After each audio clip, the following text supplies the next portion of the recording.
right, I thought this would be a little bit fun. I have really never strived to actually learn anything about the other powerhouse in Spain, being Atletico Madrid. So I figured today we will react to a video from Copa 90 about the Madrid derby. So yeah, I figured why not? Copa 90, they make incredible pieces of content. This is an 8-year-old video. Let's go, baby. I'm excited. One of the world's great footballing cities lies two institutions of the game. I love the way Eli presents these videos, the man. World's biggest players, the game's most talked about moments, and the entire fixation of the capital of Spain. Oh, and did I mention the rivalry's gone to unprecedented heights in the last decade? It's Derby Days Madrid, and it's the last one at the Calderon. All right. Derby Days Madrid. I know I kind of lag right there.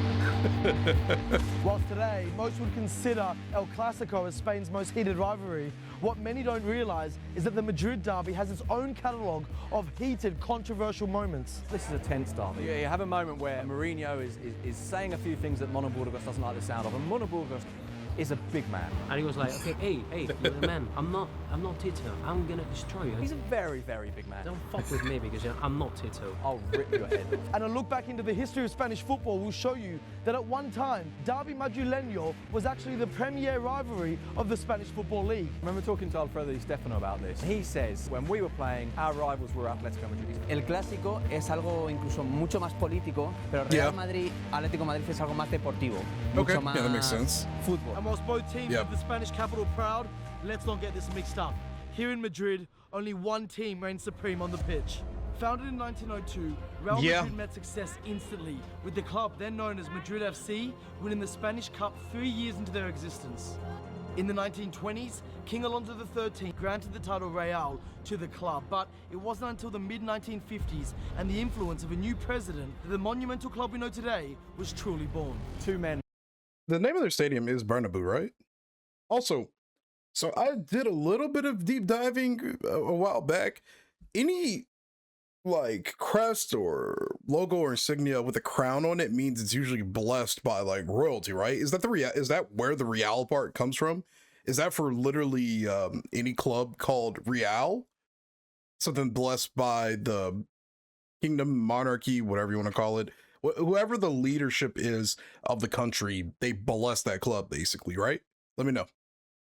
Of a new president, the monumental club we know today was truly born. Two men above all changed the club. One is Santiago Bernabéu. Santiago Bernabéu marca los cánones de lo que es el Real Madrid. He has this grand idea of building a huge stadium, making them attractive, bringing in the best players. Lo convierte un poquito más como una empresa. Lo tiene que profesionalizar todo. But it takes a while, and it doesn't really happen until Alfredo Di Stefano comes in 1953. Alfredo Di Stefano era el mejor jugador del mundo, sin lugar a duda. ¿Por qué? Porque best player in the cumplía todas las world. posiciones. With Di Stefano, they win 8 league titles out of 11. This totally changes the club.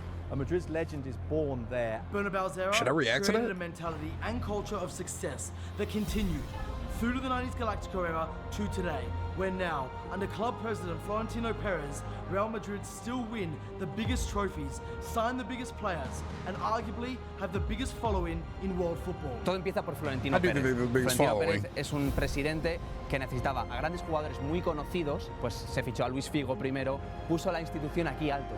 And the trophy for the best club of the 20th century was given to Real Madrid. Is there anything they haven't won? I don't think there is anything they haven't won, no. Ligas 33. Aquí tiene 9 Copas del Rey, Copa Europa 11. 9 Supercopas, Intercontinentales, Mundialitos 5. 2 Copas de la UEFA, ha tenido grandes jugadores como Zinedine Zidane, Ronaldo, Cristiano Ronaldo, realmente que sea el mejor equipo del mundo.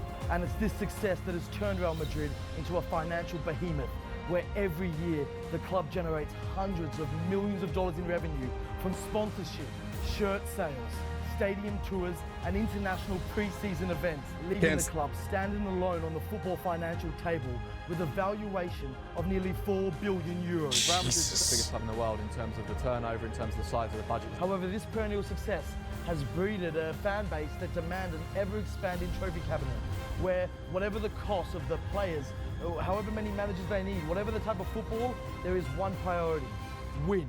Estamos acostumbrados a ganar. ¿Cuánto importa ganar? Mucho, mucho. They boast of being the biggest club in the world. They presume to be the biggest club in the world. Atletico Madrid aren't, but nor do they want to be. or so they say. I suspect deep down they would quite like to be. Yep. There's got to be something there, right? I'm not surprised they're that big. 1903, a year after Real Madrid, Atletico Madrid were founded by a group of students from Bilbao who wanted a team to support in the capital. Over the years, Atleti took on many different nicknames, from Los Ojos Blancos to Los Indios to Los Colchoneros, or the Mattress Makers. En 1920, The por ejemplo, Mattress estamos hablando Makers. de principios de siglo, todos los colchones que se fabricaban estaban envueltos en una tela, en una funda que era roja y blanca. La gente asociaba que sus colchones llevaban los mismos colores que la camiseta del Atleti. But of all the terms to define that's funny. Atletico Madrid, you need to know about El Pupas. El Pupas. El Pupas. El Pupa, Atlético de Madrid, el Pupa. El Pupas, or the Jinxed Ones, a fatalistic mentality brought upon by a heartbreaking result during the club's golden era. The El Pupas legend starts with a European Cup final against Bayern Munich in 1974. Atletico Madrid are leading. There's a minute to go. Bayern Munich have this wild shot from about 400 yards out, and it goes in. Instead of extra time being played, a replay is forced. The only time that's ever happened in the history of the European Championship. A replay? What? So, wait, what? That's actually possible? Well, I'm going to assume it's probably not possible anymore, but wow, that's insane. I didn't know that was a thing. Bayern go on and win that replay, 4-0. Atletico Madrid's president at the time, Vicente Calderon, says, "We are El Pupas, the jinxed one." Over the next 4 decades, this term would come to define Atleti, creating a pessimistic, self-depreciating approach to supporting the club, where defeat was not only anticipated, but embraced. Last-minute goals, players get injured, chances get missed, the referee robs them. Whatever can go wrong does go wrong, and this is built into Atletico Madrid's DNA. Del club y de la afición se acomoda en esto y lo dan por bueno. Porque son What? Pupas. Y eso no mucha gente lo entiende. Tienes que ser del Atlético de Madrid para entenderlo. Que no nos basemos en éxitos. Yo vi al Atlético de Madrid en segunda división y era del Atlético de Madrid a muerte. Nothing I could respect embody it. this mentality more than a famous commercial commissioned by the club. Va el padre conduciendo en el coche, en la parte delantera, y detrás está el niño. Y el padre le pregunta, papá, Y me dijo, ¿por qué somos del El Atlético? Atleti. But it's just decades of heartbreak.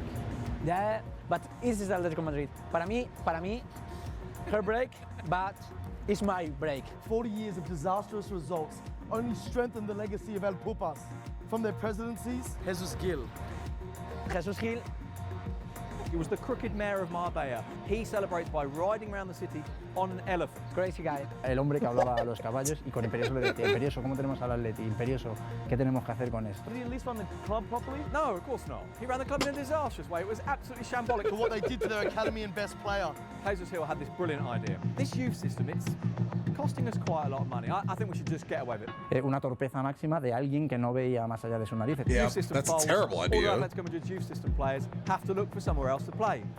One of them goes to Real Madrid. Raúl era el máximo artillero de las categorías inferiores del Atlético de Oh, Madrid. He's an no. Atletico Madrid fan. His name is Raúl. Became an icon of Real Madrid. Top scorer in Real Madrid's history until Ronaldo overtook him. Won everything they could be to win. To relegation. They were relegated in 1999. All the stadium, Still full. yeah, all full. A record in second division in Spain, all full. Never one seat empty. They went down to the second division, and the phrase that Jesus Hill and this club used was "un añito en el infierno," one little year in hell. Trouble is, of course, 1 year became 2. And of course, their record with Real. 14 years, Atletico Madrid do not win a single Madrid derby. 25 What? not one Madrid derby. None of them. La década de mierda. para el Decade Atlético of de Madrid. shit. I once went through the list, and there are 60 teams who beat Real Madrid in a period in which Atletico could not beat them once. Each and every decade brought their fans more heartache and pain, and they just kept embracing it. So Atletico Madrid have a centenary. They want a hymn, an anthem for their centenary. They get Joaquin Sabina to write a kind of a Spanish pop hymn. But you know what? There's a problem with the copyright. So when they play here on their centenary at the Vicente Calderon, Atletico Madrid cannot play their own centenary anthem. Written for them. Tough luck. We're not playing it. So you know what they do? They put another song at the Calderon instead. They get a Rolling Stones on a CD, they put it in, and they play "You Can't Always Get What You Want." Dude, wait. Okay, so you're telling me this entire time Atletico Madrid fans are just masochists. They love pain.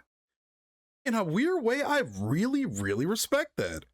I mean, I guess it's better to be embracive, or I don't know if that's a word to get it. I guess it's better to embrace the pain than it is to just shrug it off.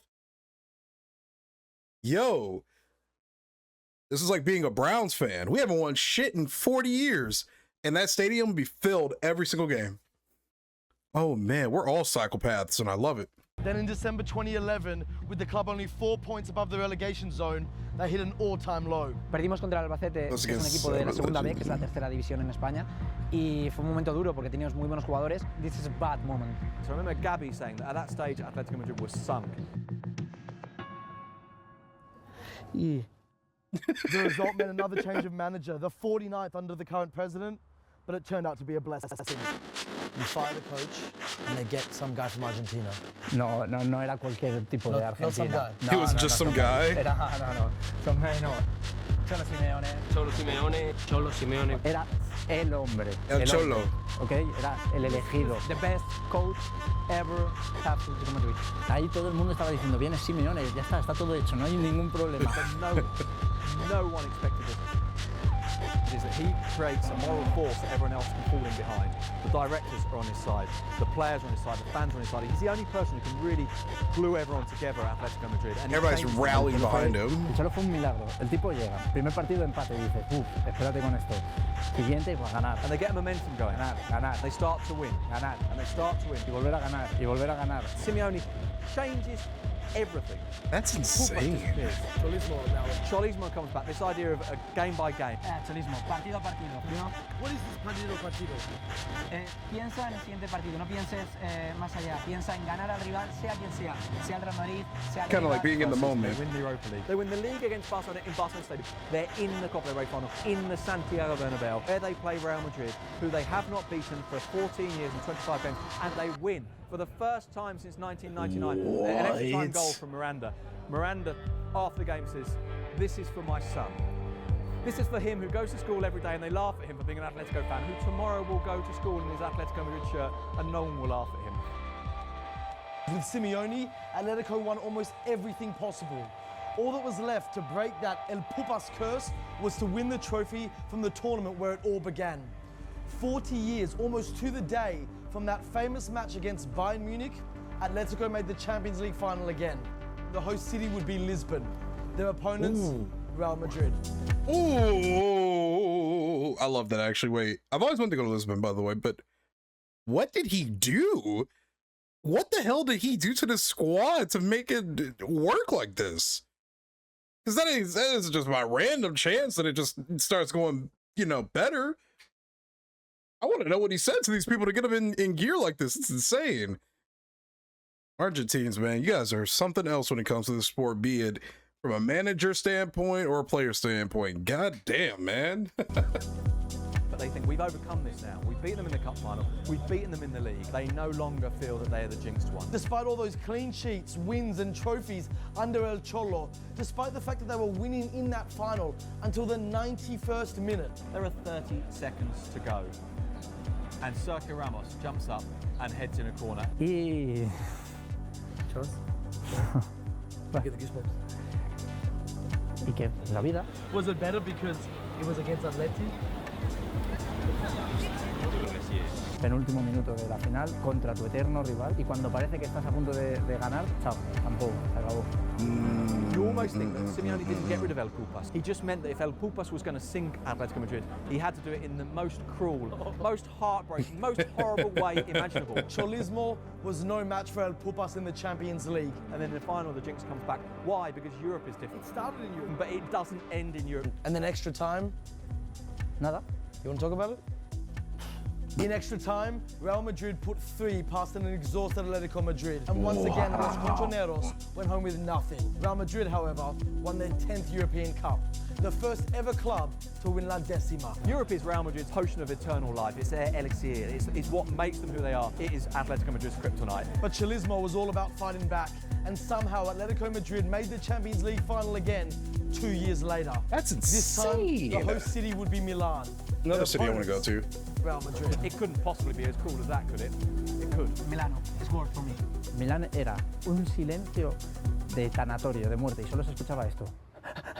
It was the cruelest way imaginable. But this time, instead of being in the final minutes, it was on penalties. Cojones me está pasando, ¿por qué tengo que pasar otra vez por todo esto? Diego Simeone after the game says, this feels like we need a period of mourning. En Lisboa decías, mira, malo será, si la perdemos, la perdemos. En Milán decías, 2 veces no va a ser, es imposible. Todo esto es, nos da igual, ¿qué más tenemos que perder? And so, in the final year of the club's time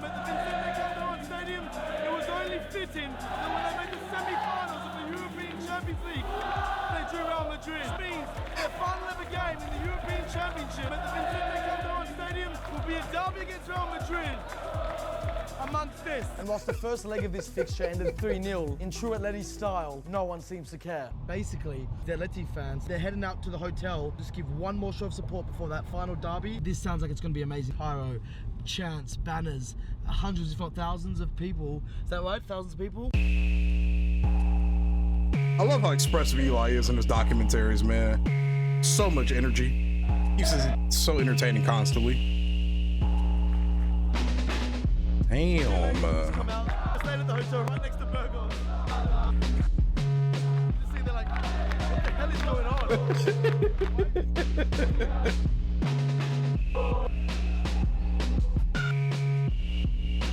I love pyro shows so much.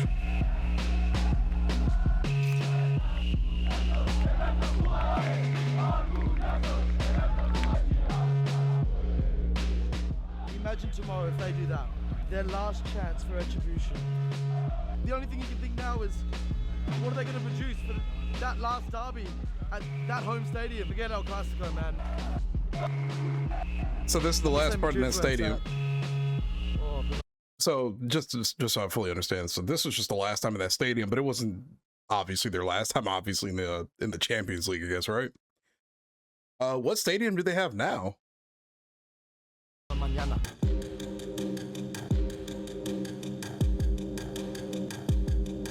Match day. Did he say this was going to be a 3-0? Did I hear that right? Football is one of the key elements of the city as a whole. Damn, this editing is good. I don't think there's anything quite like Real Madrid or Atletico. What the? Desde siempre el Real Madrid ha dado todo, el Atleti nunca no sabe jugar al fútbol, va siempre a cerrarse, a defender, no sabe jugar al fútbol. El Real Madrid es fútbol. Quédate con ese nombre, Cristiano Ronaldo. ¿Por qué? ¿Por qué? Porque se lo merece. Pero Galáctico. Con menos dinero, sí, mejor, juega mejor. La única diferencia en Madrid y Atlético de Madrid es el dinero. Excusas. No son pobres. Equipo pobre, Rayo Vallecano. No Atlético de Madrid. I was say, I don't think they're broke, are they? ¿Por qué el estadio ahora se llama Wanda Metropolitano? Yeah. Porque es más grande. Fair. Oh my God, they got guns 30 out. trucks of fully armed cops. You're going to tell me this derby's friendly, please. Damn, it gets serious, huh?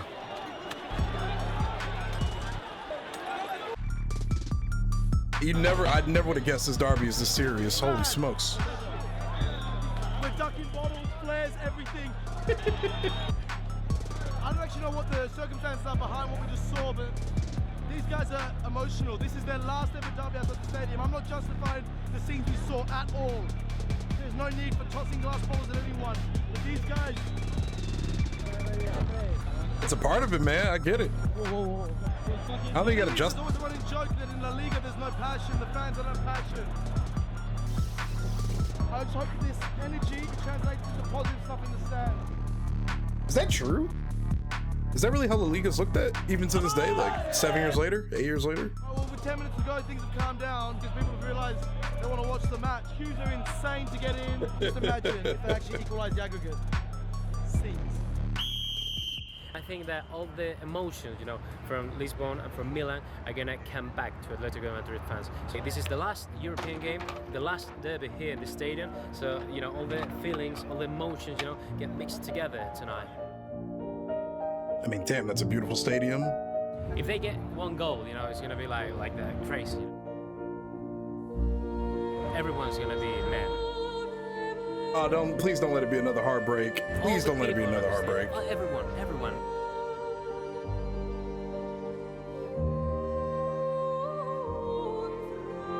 What were the rosters at this time for both teams? They got 2 goals. They're gonna be crazy. All the people around the stadium. Everyone.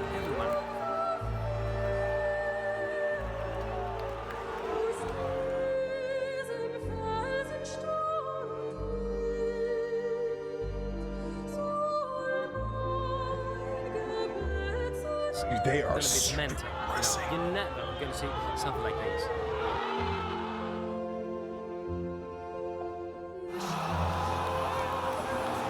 Oh, the first game was a 3-0. The first game was a 3-0 on the aggregate. Gotcha.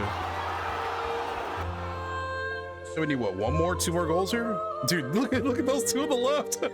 Oh my God. It's gonna be epic in history, you know, because it's the last one, like the last big one.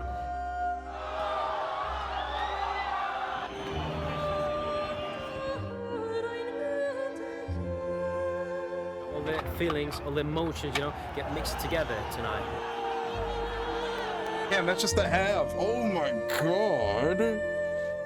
You guys told me that people don't eat at these stadiums. Come on. Yeah, liars. That's a joke.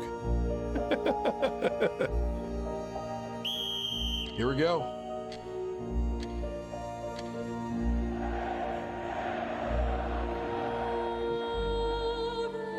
This is insane, and it's raining. Oh, football is the most dramatic sport I've ever seen in my life. Oh my God. I'm not laughing at them. We said when Derby Days returned, it had to be huge. When the semi-finals were drawn, we said perfect. When that first leg ended though, we said disaster. We couldn't have been more wrong. If you stood there with those fans and you learned and you realized this story, one team so incredible. They've won 10 European Cups, they're probably going to win 11. They've got one of the best stadiums, the best players, the best everything.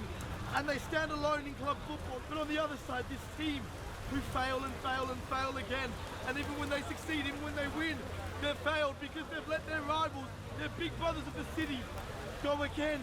But they don't care. I don't understand, but I guess that's because I'm not Atletico. They won, but they lost. And I don't think there's a better symbol of Atletico than that. They're standing there in the rain, pregnant women, guys in wheelchairs, singing. Still singing now. You have to be of that mentality. And as they leave the Calderon, taking chairs and anything they can get their hands on as mementos, they can stand proud knowing they gave everything for their beloved colchoneros. We've seen many narratives, many storylines, many divides over the Derby Day seasons. But Atletico Madrid and Real Madrid, Galacticos and El Copa stands alone. One of the greatest stories, one of the greatest fixtures in club football. Oh wait, shit. Believe me. Oh shit, so that's because of aggregate, yeah. So they ended up winning that game. I'm gonna assume did it go above 2-1? Damn, they have a lot of stuff here. Oh man, all right. We even have one Atletico Madrid's emotional goodbye to one of football's greatest stadiums. I mean, jeez, man. I really don't ever hear about this derby like at all. But that could just be a skill issue on my end. I probably just need to branch out my my football awareness, I guess you could say. But I really did not know it got this deep when it came down to this derby. It just clicked in my head the other day. I wonder how serious that is. Two Madrid teams.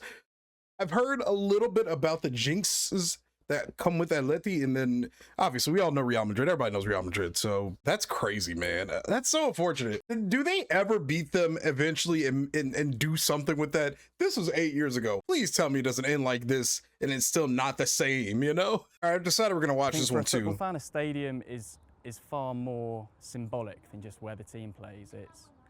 It's pretty central to a sense of identity and a sense of belonging. It's kind of a temple for us, for Atletico supporters.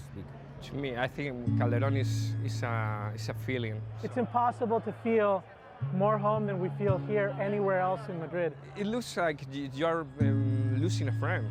We thought that this was going to be like a day of celebration, but I think that the sadness just kicked in and everybody is devastated with the feeling that we're leaving this neighborhood forever.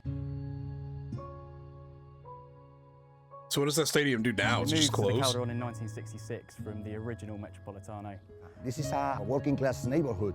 It just springs out of this residential area. The whole neighborhood has grown into Atletico territory, and the stadium has seen 19 trophies. That's around 80% of all the trophies that Atletico de Madrid has won.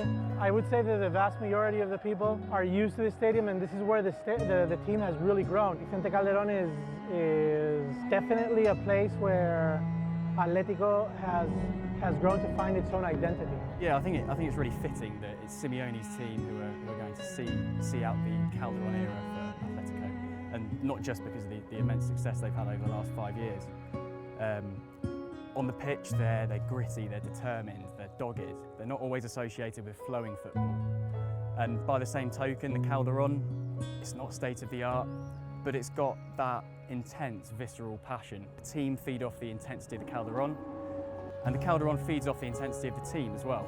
The way the football we play, the way it's the stadium, it's a whole thing. It's the way Atletico supporters are.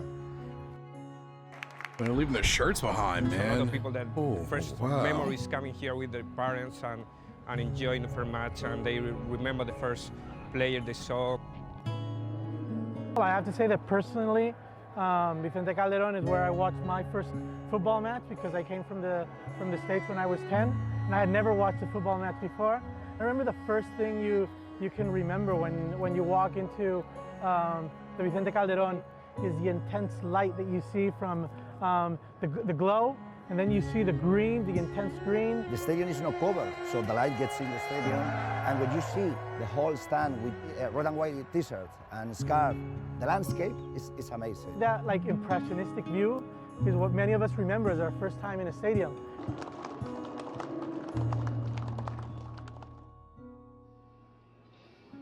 I mean, that's a massive stadium, man. Holy smokes.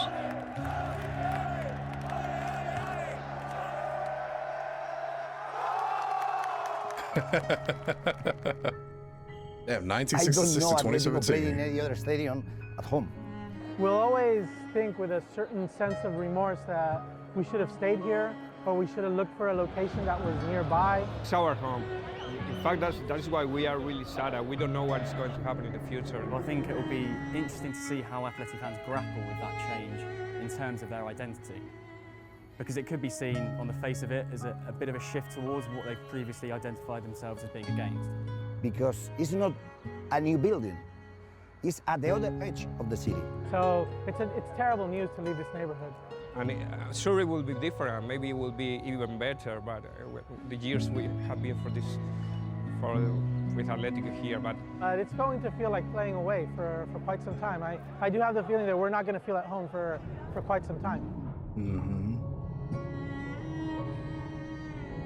I understand it, man. I think that the match is really not going to matter that much. Actually, I think I'm not going to be watching the game. I'm going to be watching the stands and just trying to remember. It's impossible to not think of all the incredible moments, but also the terrible moments that we've lived here. The moment we leave the stadium, there is no more opportunities to come back. It's just going to be like a weird feeling in my stomach, I'm sure of that. It's going to tear me apart. I understand it, man. There's a spirit within these stadiums. It's how it is with a lot of these venues and locations, man. There's more than just a building. There's the souls of everybody is here. You know, past, alive, not born yet. Like, energy is there. It's all attached to it. It's spiritual in a way. I get it, man. Damn.